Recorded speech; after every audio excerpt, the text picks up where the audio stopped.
el informativo. Una buena tarde, bienvenidos todos a la actualidad internacional en NTN 24. Hasta ahora Carlos Figueroa y Ruth del Salto junto a ustedes. ¿Qué tal, Carlos? Hola Ruth, buenas tardes, buen miércoles para ti, bienvenidos todos. Comienza el informativo con Ruth del Salto y Carlos Figueroa. El gobierno de Colombia ha denunciado en una sesión del Consejo Permanente de la Organización de Estados Americanos los vínculos del régimen de Maduro con la guerrilla del ELN y las disidencias de las FARC. El canciller colombiano Carlos Holmes Trujillo ha dicho que el madurismo protege a estos grupos narcoterroristas. Por su parte, la delegación ante la OEA del presidente interino de Venezuela, Juan Guaidó, ha pedido la convocatoria del órgano de consulta para activar el Tratado Interamericano de Asistencia Recíproca, el TIAR, un compromiso de defensa mutua entre naciones ante ataques armados para así presionar a Maduro. NTN 24 ha estado, sigue allí en el lugar de la noticia en esta sesión con Emiliana Molina. Buenas tardes, Emiliana. Así es, ¿qué tal? Muy buenas tardes para ambos. Pues iniciemos con el canciller colombiano Carlos Holmes Trujillo, que viene a la Organización de Estados Americanos a denunciar precisamente que grupos terroristas como el ELN y residuos de las FARC son auspiciados y albergados por el régimen de Nicolás Maduro. El canciller Holmes Trujillo asegura que estos grupos terroristas trabajan desde Venezuela, controlan algunos pasos fronterizos, entrenan milicias y tienen vínculos también con las autoridades no solo locales, sino regionales. En los últimos 3 años, los grupos armados ilegales han pasado de tener una retaguardia estratégica a constituir un enclave criminal en Venezuela, con el beneplácito del régimen de Nicolás Maduro. Las FARC y el ELN se han afianzado mucho más en las últimas 2 décadas, como resultado de sus afinidades ideológicas con los gobiernos de Chávez y Maduro, e intereses económicos cada vez más superpuestos. Es lo que dice el International Crisis Group en febrero de este año. El ELN es ampliamente tolerado por autoridades venezolanas. Abro comillas. El grupo es capaz de operar con casi total impunidad gracias a los cercanos lazos que tiene con las fuerzas de seguridad, dice el Inside Crime en un informe de marzo del presente año. Por su parte, Gustavo Tarre, el embajador de Venezuela ante la Organización de Estados Americanos por parte del gobierno encargado de Juan Guaidó, expresó su agradecimiento con Colombia y los países que continúan apoyando el esfuerzo por restaurar la democracia en Venezuela. Los líderes del ELN y de la FARC se mueven con total libertad en todo el territorio de Venezuela. Han asumido el control de una porción significativa del país y esta actividad es tolerada por las autoridades usurpadoras que han recibido claras instrucciones, han emitido y recibido claras instrucciones para permitir que operen en sus operativos de guerra, recaudación financiera y muchas otras actividades ilegales. Es importante, como lo pide el canciller de Colombia, que pasemos de las declaraciones y de las palabras a los hechos. Debemos fortalecer la cooperación bilateral, subregional y hemisférica a través del intercambio de información y la más amplia asistencia jurídica mutua para prevenir y reprimir el financiamiento del terrorismo, impedir la circulación internacional de terroristas y asegurar el enjuiciamiento, de acuerdo con el derecho interno, de toda persona que participe en la planificación, preparación o comisión de actos terroristas y de aquellos que directo o indirectamente provean o recolecten fondos con la intención de que se utilicen o a sabiendas de que serán utilizados para cometer actos de terrorismo. Y ahora en cuanto a temas del TIAR, son 19 los países que son miembros actualmente de este tratado. 11 de ellos están buscando un primer paso en la aplicación de este mismo desde aquí de la Organización de Estados Americanos, que funcionará como testigo. Apenas lo comenzaron a hablar hace pocos minutos, pero ya votaron en contra de una resolución. Era sobre una enmienda que proponía Costa Rica para el primer paso en la aplicación de este tratado. El primer paso sería simplemente convocar a una reunión de cancilleres que podría llevarse a cabo, si esto se aprueba, en las próximas 2 semanas en el marco de la Asamblea General de la Organización de Naciones Unidas. Sin embargo, la enmienda que proponía Costa Rica y que fue rechazada con 8 votos en contra era básicamente remover todos los artículos que hablaban de una posible intervención militar en contra de Venezuela. Por supuesto, esto fue rechazado aquí hace solo minutos y ahora están simplemente hablando sobre convocar una posible reunión entre los cancilleres para que se tomen decisiones de cómo proceder en cuanto al tema de Venezuela. Hemos reconocido al presidente encargado Juan Guaidó, así como las acciones realizadas por este para restituir la democracia en ese país. Costa Rica ha sido, es y será respetuosa del derecho internacional. Por ello, Costa Rica ha realizado un exhaustivo examen de la iniciativa contenida en la resolución que nos ocupa. Invocar el TIAR no es un asunto de menor importancia. Es una decisión de la más alta gravedad en las Américas, en esta organización y en cada uno de nuestros países. No es una decisión que se pueda tomar a la ligera. La magnitud de las decisiones que se tomen tocarán a todos los habitantes del hemisferio. Es nuestro derecho, como Estados soberanos, y nuestra obligación moral que frente a la posibilidad del uso de la fuerza, podamos tener claridad desde el inicio de la activación de este instrumento sobre los alcances de las decisiones que se puedan adoptar. Otras posibles medidas, si se llega a aprobar la implementación del TIAR, podrían ser romper con las relaciones diplomáticas y económicas y también un posible bloqueo de transporte aéreo y naval. Sin embargo, aún están actualmente en esta sesión debatiendo qué hacer y cómo proceder con este paso. Esta es toda la información que tenemos en directo desde la OEA. Emiliana Molina, regreso con ustedes. Gracias, Emiliana, por tu reporte. Segundo día de despliegue bélico y ejercicios militares de Venezuela en la frontera con Colombia. Sectores políticos en Caracas dicen que se trata de una burla que busca el régimen distraer la atención de los verdaderos problemas del pueblo venezolano. Acusan a Nicolás Maduro y a su ministro de la Defensa, Vladimir Padrino López, de ser los principales escoltas de la guerrilla colombiana. La noticia está ahora en Caracas, la capital de Venezuela, con Oliver Fernández. Oliver, buena tarde, adelante. Hola, buenas tardes, gracias por este contacto. El diputado Juan Pablo Guanipa aseguró que Nicolás Maduro se ha convertido en un cáncer para Venezuela y que pretende utilizar la herramienta de los ejercicios militares para seguir burlándose del pueblo. También dijo que quiere defender la patria, esa misma que la revolución bolivariana ha destruido. Veamos. Maduro se ha convertido en un cáncer para Venezuela. Maduro se ha convertido en la principal obstrucción para que el país pueda vivir bien. Maduro se ha convertido en el hacedor de desgracia cuando tienen a un país devastado para hacer ejercicios militares supuestamente para defender la patria. ¿Cuál patria han defendido? ¿Cuál es la patria que ustedes dicen defender? La patria que vive en una situación de infrahumanidad. Esa es la patria que ustedes defienden. La patria que ustedes han destruido hasta el punto de que no tenemos ni siquiera billetes que puedan servir para hacer las transacciones y que la gente cobre en bolívares y tenga que gastar en dólares. Esa es la patria que ustedes quieren defender. El diputado Juan Pablo Guanipa también denunció que hay más de 400 pistas clandestinas en la frontera con Colombia por el estado Zulia y que el régimen de Nicolás Maduro jamás se ha encargado de defender ese territorio. Por el contrario, ha sido complaciente con los grupos irregulares. Que se hacen en una frontera que ha sido totalmente abandonada por esta dictadura. En esa zona fronteriza, en el Zulia, en el Táchira, en Apure y en otros estados del país, ¿qué es lo que estamos viviendo? Guerrilla, paramilitarismo, narcotráfico, extorsión, delincuencia común. En el estado Zulia, en este momento, hay 400 pistas clandestinas para el tráfico de drogas. ¿Y dónde está el Estado venezolano defendiendo la frontera venezolana? ¿Dónde está el Estado venezolano ejerciendo la seguridad y defensa de la nación? No existe esa defensa. También pulsamos la opinión de los ciudadanos. Esto es lo que piensan de los ejercicios militares. Realmente me parece una payasada todo lo que está pasando.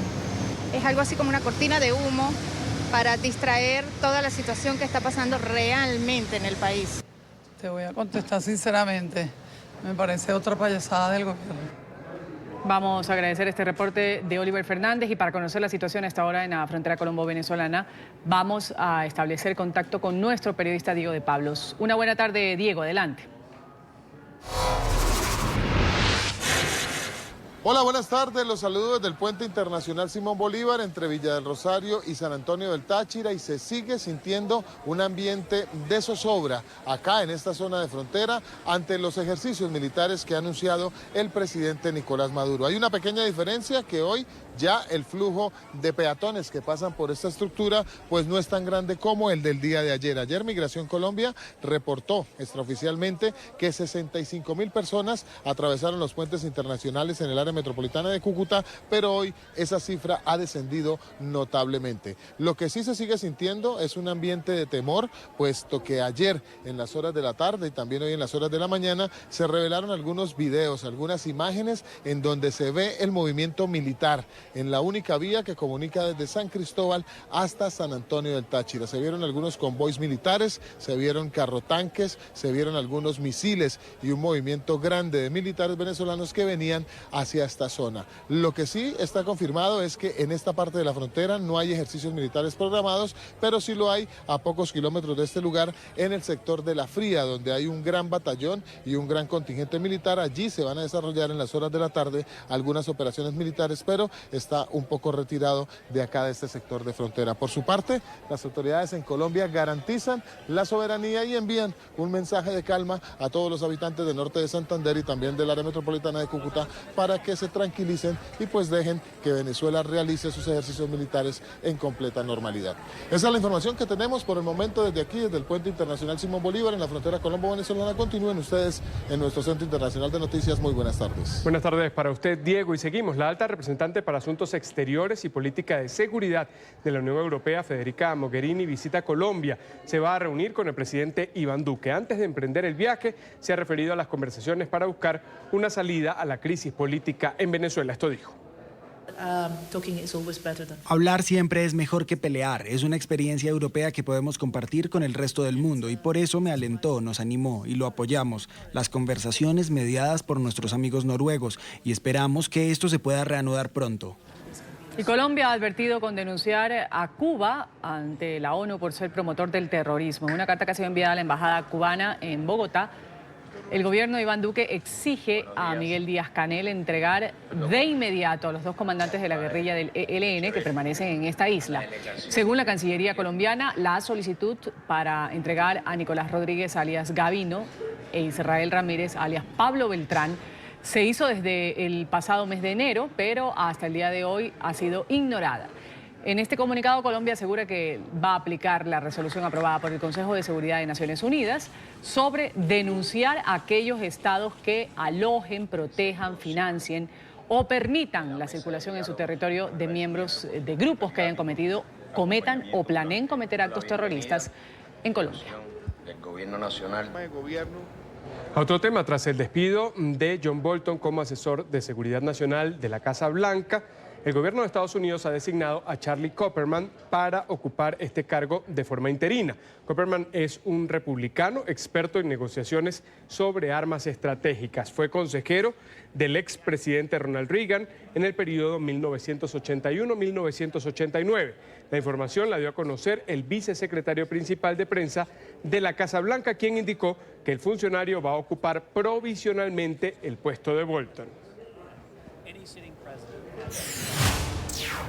Y justamente estas son las primeras imágenes que se conocen de John Bolton tras su despido como consejero de Seguridad Nacional de la Casa Blanca. Las imágenes han sido obtenidas por una cadena estadounidense, lo muestran conversando con dos mujeres en la puerta de su casa en el estado de Maryland, cerca a Washington.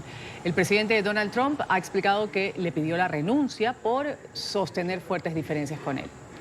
El diplomático era conocido por su línea dura contra países como Venezuela, Cuba, Irán, Rusia y Corea del Norte.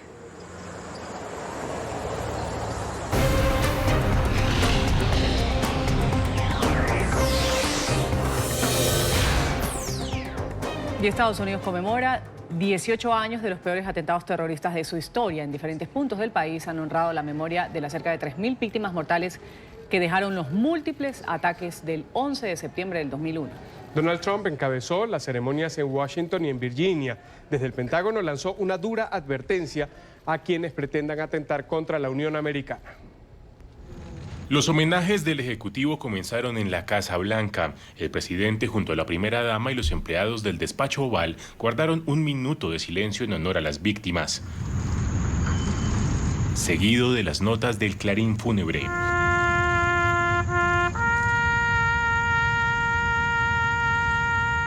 Una corta ceremonia que luego se trasladaría a la sede del Pentágono. El mandatario entregó una ofrenda floral para honrar las vidas que se apagaron allí ese fatídico 11 de septiembre de 2001. Donald Trump recordó la fecha que cambiaría a la Unión Americana. Había una gran confusión. Yo estaba mirando fuera de la ventana en el centro de Manhattan, directamente hacia el World Trade Center, cuando vi un segundo avión a una tremenda velocidad entrar a la segunda torre. Fue entonces cuando me di cuenta que el mundo iba a cambiar.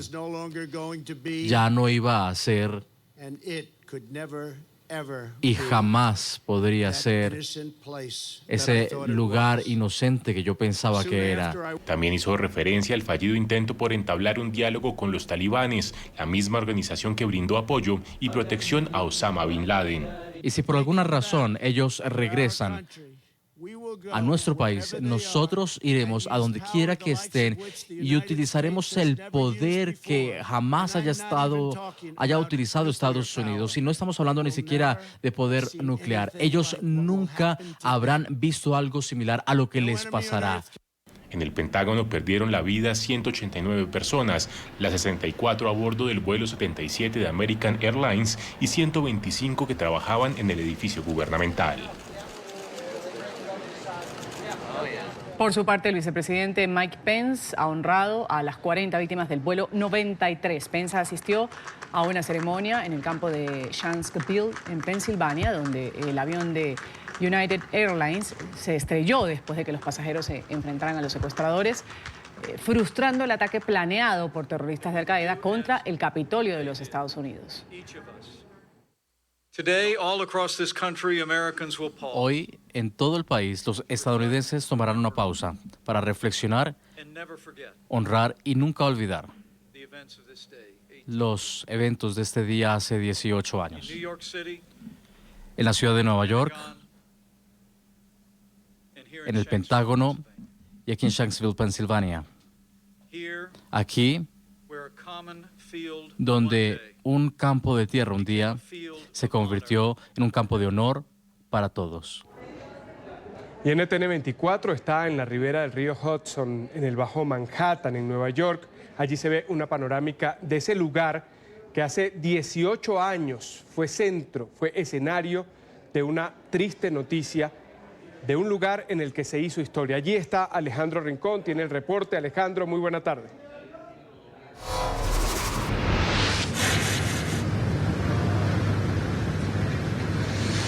Hola Carlos, televidentes del canal de las Américas. Lo que tienen ustedes detrás de mí, esa panorámica del Bajo Manhattan, es el presente. Esa torre que es dominante en ese paisaje es bautizada popularmente como la Torre de la Libertad.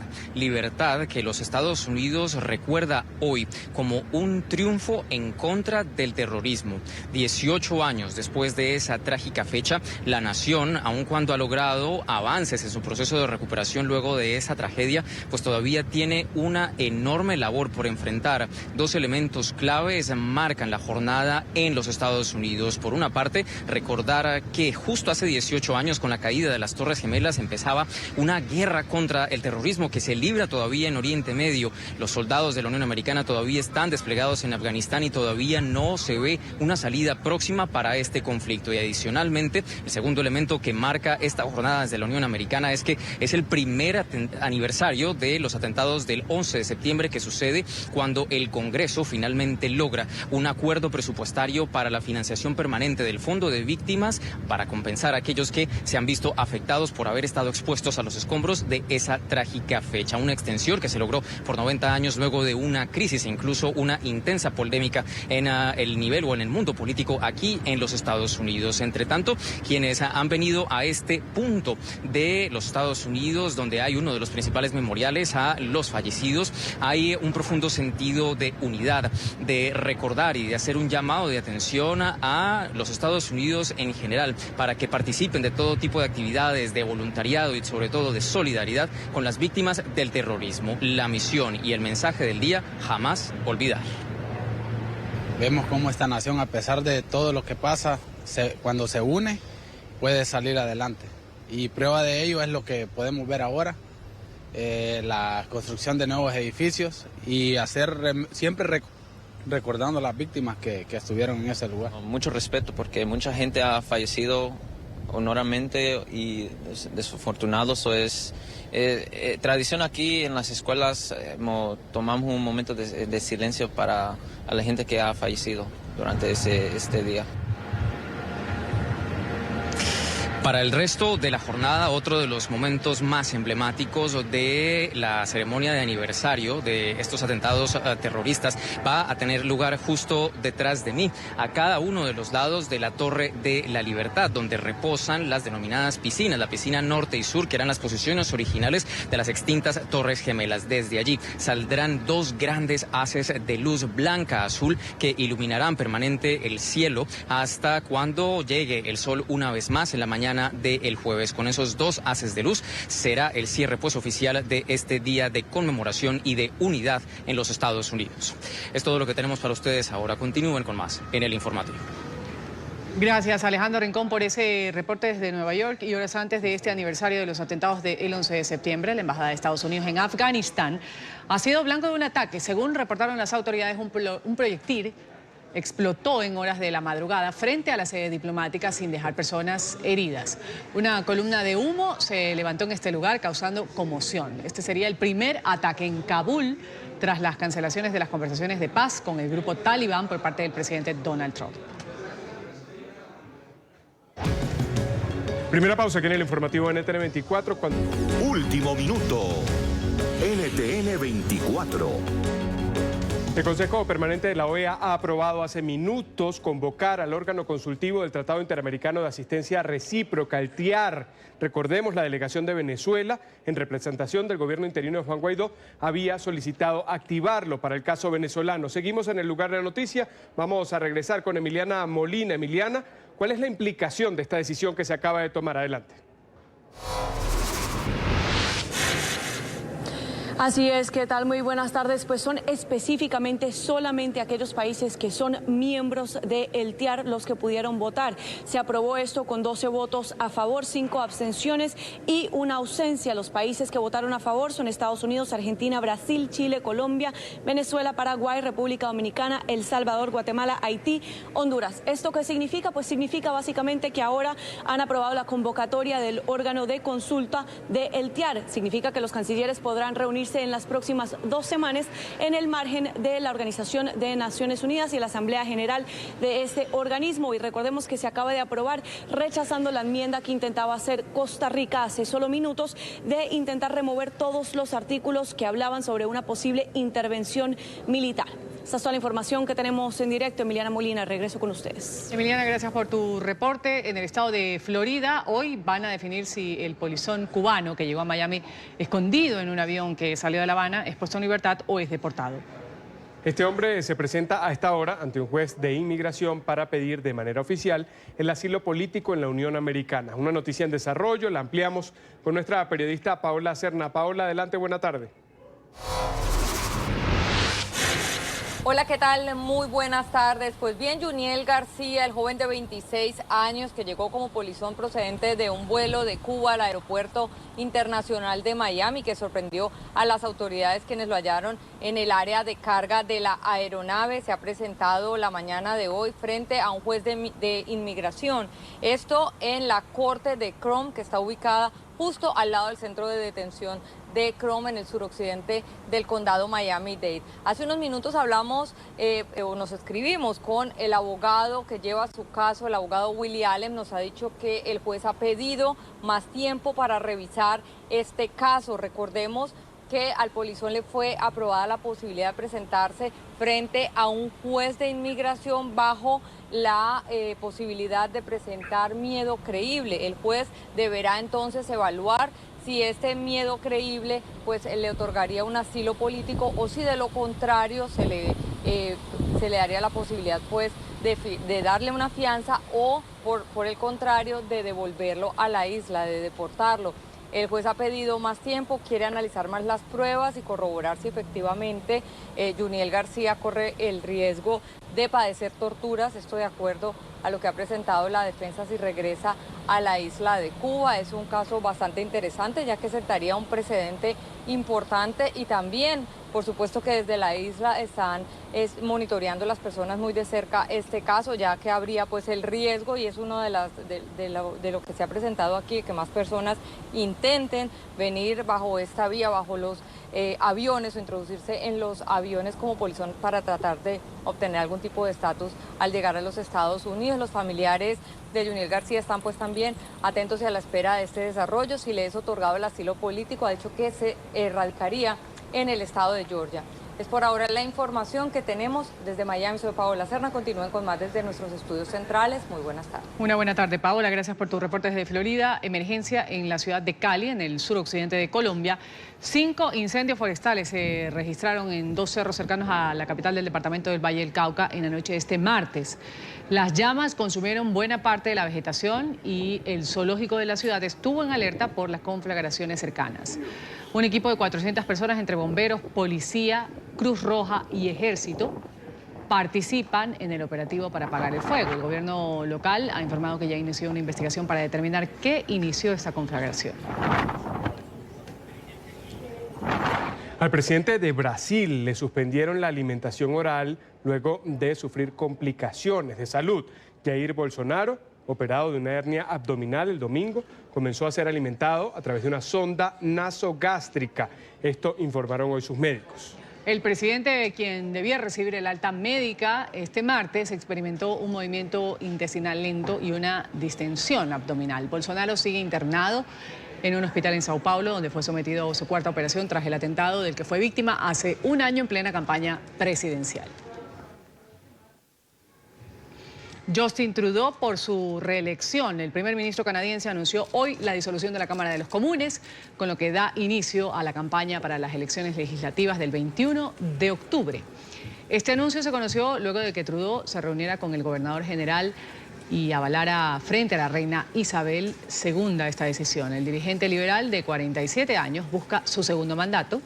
Según los sondeos, lleva una ligera ventaja sobre los conservadores a un mes de los comicios. Hemos hecho mucho juntos durante estos últimos 4 años, pero la verdad es que recién estamos comenzando. Por lo tanto, los canadienses tienen que tomar una decisión importante. ¿Volveremos a las políticas fallidas del pasado o continuaremos? ¿Avanzar? Esa es la lección. Es tan claro y tan importante. Estoy para seguir adelante para todos. Nueva pausa en esta emisión de noticias.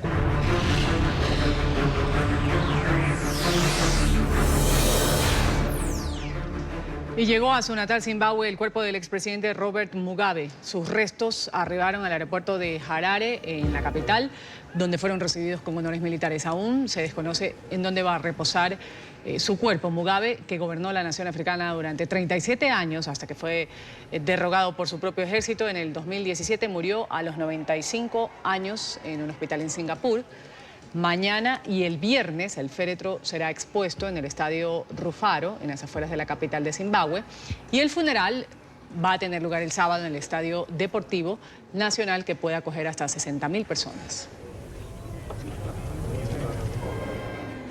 Hoy en la sesión de control, el presidente en funciones de España, Pedro Sánchez, ha recibido todo tipo de críticas. Esto ocurrió en el Congreso de los Diputados. Dicen que él quiere supuestamente convocar a unas nuevas elecciones en las que, según algunas encuestas, saldría favorecido.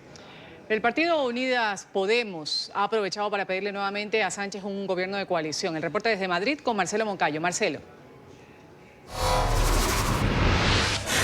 Hola, ¿qué tal? Un cordial saludo para todos ustedes desde Madrid, amigos televidentes. Este día aquí en la sesión del Congreso de los Diputados, nuevamente el partido Unidas Podemos de Pablo Iglesias le ofreció al presidente en funciones, Pedro Sánchez, la posibilidad de formar un gobierno de coalición. Todo esto cuando faltan pocos días ya para que se termine el plazo para formar un gobierno.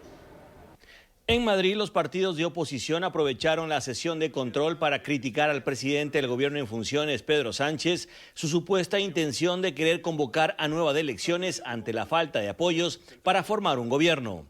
Pablo Iglesias, de Unidas Podemos, reprochó a Sánchez que ya no estuviera vigente la oferta que le hizo de formar un gobierno de coalición antes de las vacaciones del verano, propuesta que fue rechazada por Iglesias y que provocó una investidura fallida de Sánchez. Hoy tengo la sensación, señor Sánchez, de que cuando usted propuso ese gobierno de coalición no lo decía en serio. Porque cuando alguien propone algo en serio, la propuesta no dura 3 días, porque un gobierno de coalición no se negocia en 3 días. ¿Usted cree que es serio negociar en 3 días un gobierno de coalición? Lo lógico es que esa propuesta que hizo usted, una vez que yo acepté el veto, se hubiera mantenido. Lo que pienso ahora es que a usted le descolocó que yo me retirara. Y usted estuvo simulando que proponía un gobierno de coalición que en realidad no se creía. ¿Sabe, señor Sánchez, hay algo mucho más importante que la ideología o la coherencia de un presidente, y es su palabra. Muy bien. De su parte, Sánchez dejó claro que el gobierno de coalición ya no es una opción y responsabilizó a Iglesias de unas futuras elecciones. Nosotros hemos respetado profundamente a Unidas Podemos en todos y cada uno de los planteamientos. Señor Iglesias, lo que le pido es que reflexione, no lleve al país de nuevo a elecciones y no haga lo que hizo en el año 2016 y ha hecho también en el mes de julio, facilitando precisamente el bloqueo de la derecha e impidiendo que haya un gobierno del Partido Socialista. En esta sesión de control, además de las diferencias entre los dos principales partidos de izquierda, quedó claro que la desconfianza entre Sánchez e Iglesias es mutua, situación que hace más probable la realización de nuevas elecciones. Lo dicho, amigos televidentes, si hasta este 23 de septiembre no hay un gobierno formado aquí en España, habrá que convocar a nuevas elecciones. Este es el informe Marcelo Moncayo, NTN 24, Madrid. Marcelo, gracias. El Papa Francisco ha comparado la xenofobia con el sarampión. El pontífice afirmó que el rechazo a los extranjeros es una enfermedad humana que se apodera de los países y continentes. También ha pedido a la Unión para derrotar la xenofobia, que deja consecuencias terribles como las experimentadas en Ruanda en 1994 y la cometida por el nazismo en el siglo XX.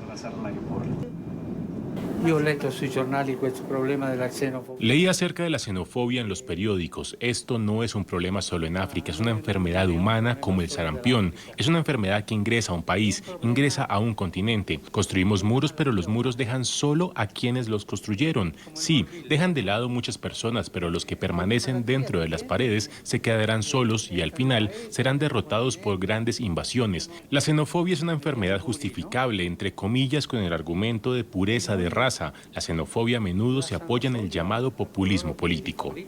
Gracias por seguirnos aquí en el canal de las Américas en NTN 24. Los invitamos a que sigan informados en Twitter, nuestra cuenta @NTN24, en la web ntn24.com. Feliz tarde.